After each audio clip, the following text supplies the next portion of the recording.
नमस्कार दोस्तों, आज की कहानी है चोरी की चोरी। वज्र नामक एक चोर था। वह कठोर हृदय वाला चोर था।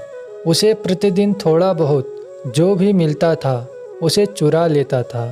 चुराए हुए धन को वह राज रक्षकों द्वारा पकड़े जाने के भय से आधी रात के समय जंगल में जाकर मिट्टी खोदकर गाड़ देता था।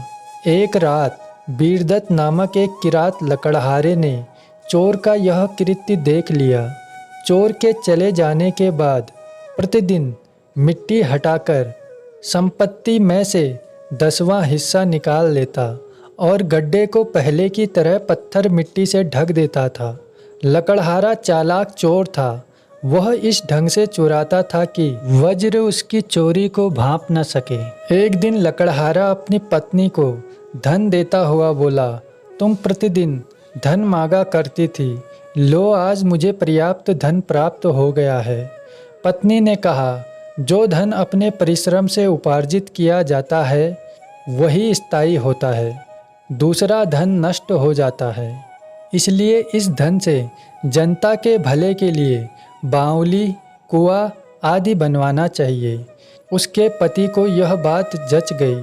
आसपास अच्छे अच्छे कुएं और तालाब थे, इसलिए उसने दूर देश में एक बहुत बड़ा तालाब खुदवाया। गर्मी में भी उसका जल नहीं सूखता था। तालाब में अभी सीढ़ियां लगानी थी और उसके सब पैसे समाप्त हो गए थे। वह छिपकर फिर वज्र का अनुसरण करने लगा। देखा करता था कि वज्र कहाँ कहाँ धन गाड़ा करता है। इस प्रकार 10वां भाग चुराकर उसने तालाब का काम पूरा कर दिया। इसके बाद उसने भगवान विष्णु और शंकर के भव्य मंदिर भी तैयार कराए, जंगल कटवाकर खेत तैयार कराए और उन्हें ब्राह्मणों में वितरण कर दिया। एक बार उसने बहुत से ब्राह्मणों को बुलाकर वस्त्र आभूषणों से उनकी अच्छी पूजा की और कुछ ब्राह्मणों के लिए घर की व्यवस्था भी कर दी थी। ब्राह्मणों ने प्रसन्न होकर उसका नाम द्विजवर्मा रख दिया। कालवश जब उसकी मृत्यु हुई तब उसे लेने के लिए एक ओर यम के दूत और दूसरी ओर भगवान शंकर और विष्णु के दूत आए। उनमें परस्पर विवाद होने लगा। इसी बीच नारद जी वहाँ पधारे। उन्होंने सबको समझाया कि आप लोग कलह ना करें, मेरी बात सुने।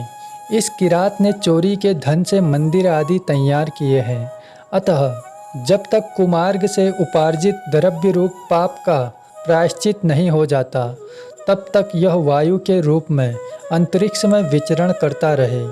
यह बात सुनकर सभी दूत लौट गए। वह किरात 12 वर्ष तक प्रेत बनकर घूमता रहा। देवर्षि नारद ने किरात की पत्नी से कहा, तुमने अपने पति को उत्तम मार्ग दिखाया है, इसलिए तुम ब्रह्मलोक जाओ।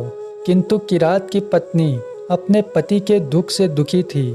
वह ब्रह्मलोक का सुख तुच्छ मानते हुए रोकर देवर्षि से बोली, मेरे पति को जब तक देह नहीं मिलती तब तक मैं यहीं रहूंगी। जो गति मेरे पति की होगी वही गति मैं भी चाहती हूँ। उसके धर्मयुक्त वचन को सुनकर देवर्षि नारद बड़े प्रसन्न हुए।